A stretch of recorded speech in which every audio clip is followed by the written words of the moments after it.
আজকের গুরুত্বপূর্ণ আঞ্চলিক সংবাদে সবাইকে জানাই স্বাগত। আজ হলো 10 আগস্ট রবিবার। আজকের সন্ধ্যার বিশেষ বিশেষ খবর হলো ভোট কর্মীদের সাম্মানিক বাড়ানোর সিদ্ধান্ত নির্বাচন কমিশনের। প্রিসাইডিং পাবেন দৈনিক 500 টাকা ও পোলিং অফিসাররা পাবেন 400 টাকা। ভারতের বিরুদ্ধে শুল্ক যুদ্ধে বড় মূল্য দিতে হবে ট্রাম্পকে, দাবি প্রাক্তন মার্কিন নিরাপত্তা উপদেষ্টা বোল্টনের। ক্ষমতায় ফিরলে বাংলাদেশিদের ধাক্কা মেরে বের করব বললেন মুখ্যমন্ত্রী হিমন্ত। অসমীয়াদের রাহুল গান্ধীর ঘরে নিয়ে রাখুন গৌরব বললেন মুখ্যমন্ত্রী। পাতারকান্দির বিকল্প সড়ক পথে সৃষ্টি হয়েছে পুকুরসম গর্ত। আইসিইউতে ঢুকে খুন। বিহারে গ্যাংস্টার হত্যাকাণ্ডে আরও 2 দুষ্কৃতী গ্রেফতার। পুকুরসম গর্ত। লক্ষ্মীপুরে সড়কের ভয়াবহ অবস্থা। আইসিআইসিআই ব্যাংকের সেভিংসে ন্যূনতম ব্যালেন্স 50,000। 700 পড়ুয়ার বর্ষা মাত্র 4 শিক্ষক। কোটামুনি এমবি স্কুলে শিক্ষাদান লাটে। এবং সর্বশেষ খবরটি হল গর্তে ভরা গুরুত্বপূর্ণ যাত্রী সড়ক মরণফাঁদ, চরম উদাসীন কর্তৃপক্ষ। বর্ষায় অবস্থা বিপজ্জনক, দুষ্কর পায়ে হেঁটে চলাচল। এবারে শুনুন বিস্তারিত খবর। ফের কর্মীদের সাম্মানিক বাড়ানোর সিদ্ধান্ত নিল নির্বাচন কমিশন। এর আগে বিহারে বিশেষ ও নিবিড় পরিমার্জনের সঙ্গে যুক্ত বুথ লেভেল অফিসার অর্থাৎ বিএলওদের বার্ষিক সাম্মানিক দ্বিগুণ করার সিদ্ধান্ত নেয় কমিশন। এবার অন্যান্য কর্মীদেরও সাম্মানিক বাড়ানোর সিদ্ধান্ত নিয়েছে তারা। তবে এবারের পদক্ষেপ যে শুধু ইন্টেনসিভ রিভিশনের উপর ভিত্তি করে এমনটা কিন্তু নয়। নির্বাচন কমিশন জানিয়েছে নির্বাচন ও এই সংক্রান্ত কাজের সঙ্গে যুক্ত কমিশনের কর্মীদের সাম্মানিক বাড়ানোর সিদ্ধান্ত নেওয়া হয়েছে। কমিশন জানিয়েছে নির্বাচনের সময় মাসের পর মাস, ঘন্টার পর ঘন্টা জনস্বার্থে কর্মীদের নির্বাচনী দায়িত্ব পালন করতে হয়। সেই কথা মাথায় রেখেই এই সাম্মানিক বাড়ানোর সিদ্ধান্ত নেওয়া হয়েছে। এ নিয়ে কমিশন একটি বিজ্ঞপ্তিও জারি করেছে। ওই বিজ্ঞপ্তি অনুযায়ী presiding officer, polling officer, counting personnel, micro observer ও অন্যান্য নির্বাচনের সঙ্গে যুক্ত কর্মীদের সাম্মানিক বাড়ানো হয়েছে। এমনকি নির্বাচনের সঙ্গে যুক্ত জেলা শিক্ষা আধিকারিক, কেন্দ্রীয় বাহিনী, সেক্টর অফিসারদেরও সাম্মানিক বাড়ানো হয়েছে। উল্লেখ্য, প্রিসাইডিং অফিসারদের আগে সাম্মানিক ছিল 350 টাকা প্রতিদিন, যা বাড়িয়ে করা হয় 500 টাকা প্রতিদিন। পোলিং অফিসারদের সাম্মানিক বেড়ে হয়েছে দৈনিক 400 টাকা। একই সাম্মানিক দেওয়া হবে কাউন্টিংয়ের কাজে যুক্ত কর্মীদেরও। এছাড়াও অন্য কর্মী যাদের সাম্মানিক দৈনিক হিসেবে নির্ধারিত হয় না, তাদের নির্বাচনী নির্দিষ্ট কাজ শেষে প্রদান করা হবে 3,000 টাকা। এছাড়াও একেবারে খাওয়ার খরচ বাবদ নির্বাচনী ময়দানে নেমে কাজ করা কর্মীদের প্রদান করা হবে দৈনিক 500 টাকা। কমিশন আরও জানিয়েছে ভোটের সঙ্গে যুক্ত জেলা শিক্ষা আধিকারিকদের 15 দিনের কাজ বাবদ এবার থেকে প্রদান করা হবে 4,000 টাকা। কেউ যদি 15 দিনের বেশি কাজ করেন তাহলে সপ্তাহের ভিত্তিতে তাকে দেওয়া হবে 2,000 টাকা করে। অন্যদিকে কেন্দ্রীয় বাহিনীর জওয়ানদের 15 দিনের কাজ বাবদ প্রদান করা হবে 3,000 টাকা। আর 15 দিনের বেশি কাজ করলে সপ্তাহের ভিত্তিতে 1,500 টাকা। পরবর্তী খবর, ভারতের সঙ্গে শুল্ক যুদ্ধে আমেরিকাকে বড় মূল্য দিতে হবে। মার্কিন প্রেসিডেন্টের এককালের ঘনিষ্ঠ জন বোল্টন এই মন্তব্য করেছেন। ট্রাম্পের প্রথম দফার শাসনকালে আমেরিকার জাতীয় নিরাপত্তা উপদেষ্টা ছিলেন বোল্টন। তিনি বলেন, ভারতের উপর 50% শুল্ক চাপানোর পর আমেরিকা যা ভেবেছিল আদতে তা ঘটেনি। নয়াদিল্লি না দমে যে পদক্ষেপ করেছে তা উল্টে আমেরিকার জন্য নেতিবাচক। তিনি আরও বলেন, ভারত যাতে রাশিয়া চীনের থেকে দূরে থাকে, আমেরিকা বরাবর সেই চেষ্টা করে এসেছে। এটাই ওয়াশিংটনের কূটনৈতিক কৌশল ছিল। দীর্ঘদিনের প্রচেষ্টায় অনেকাংশে সফল হয়েছে তারা, কিন্তু শুল্ক যুদ্ধের জেরে তাতে এবার জল ঢেলে দিলেন মার্কিন প্রেসিডেন্ট ডোনাল্ড ট্রাম্প। তার মতে এর জন্য ওয়াশিংটনকে বড় মূল্য চুকাতে হবে। মার্কিন সংবাদ মাধ্যম সিএনএনকে দেওয়া সাক্ষাৎকারে বোল্টন জানান, আমেরিকা চেয়েছিল ভারতীয় পণ্যে অতিরিক্ত শুল্ক চাপিয়ে রাশিয়ার ক্ষতি করবে, তা তো হলোই না। ভারত সেই রাশিয়ার থেকেই তেল কিনছে। এর সঙ্গে বর্তমান পরিস্থিতিতে মস্কো এবং বেজিংয়ের আরও কাছাকাছি চলে এসেছে নতুন দিল্লি। এটা শুধু স্বল্প মেয়াদে নয়, দীর্ঘমেয়াদেও ভারত মার্কিন সম্পর্কে প্রভাব ফেলবে। পরবর্তী খবর, ক্ষমতায় ফিরলে বাংলাদেশিদের ধাক্কা মেরে বের করব বললেন মুখ্যমন্ত্রী।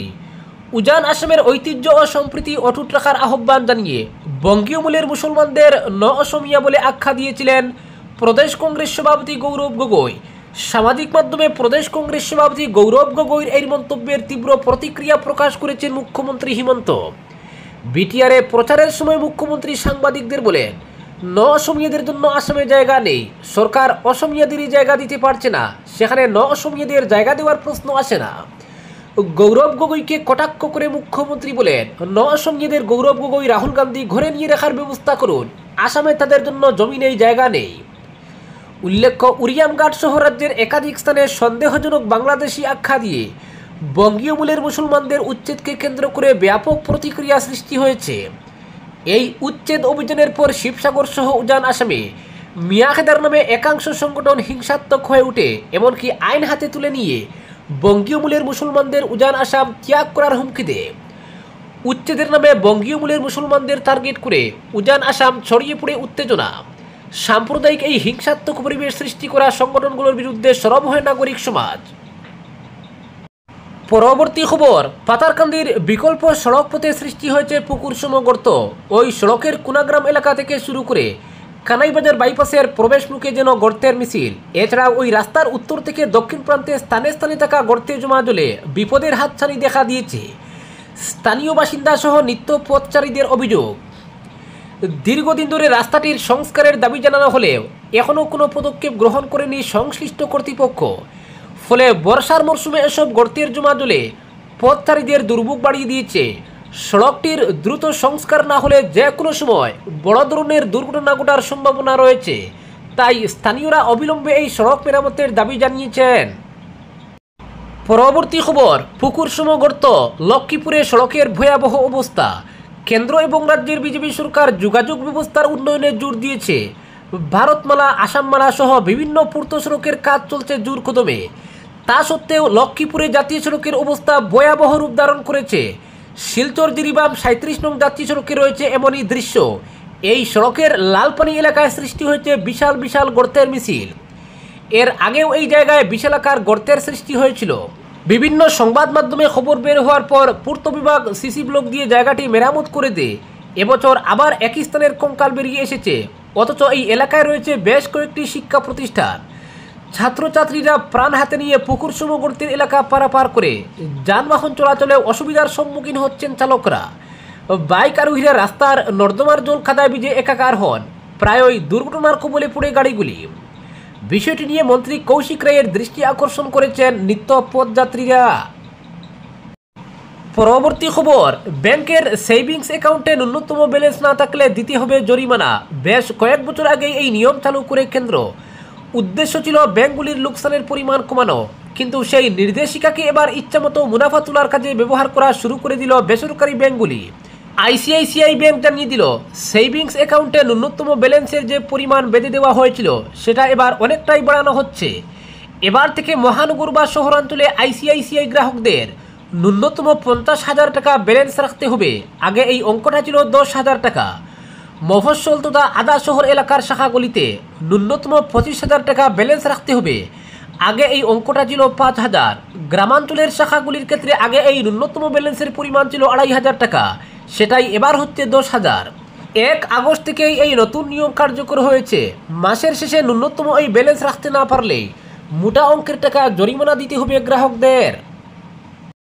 পরবর্তী খবর, 700 পড়ুয়ার বর্ষা মাত্র 4 শিক্ষক। কোটামণি এমবি স্কুলে শিক্ষাদান লাটে। শিক্ষা মানুষের মৌলিক অধিকার, এই কথা শুধু বইয়ের পাতায় নয়, সংবিধানের পাতাতেও স্পষ্ট লেখা। কিন্তু সেই অধিকার যে বাস্তবে কতটা বিপন্ন হতে পারে তার জ্বলন্ত উদাহরণ শ্রীভূমি জেলার পাতারকান্দি বিধানসভা কেন্দ্রের কোটামণি এমবি স্কুল। এখানে পড়াশোনা করছে প্রায় 700 ছাত্রছাত্রী, কিন্তু শিক্ষক রয়েছেন মাত্র 4 জন। এতে এই স্কুলে পড়াশোনার আলো যেন ধীরে ধীরে ম্লান হয়ে আসছে।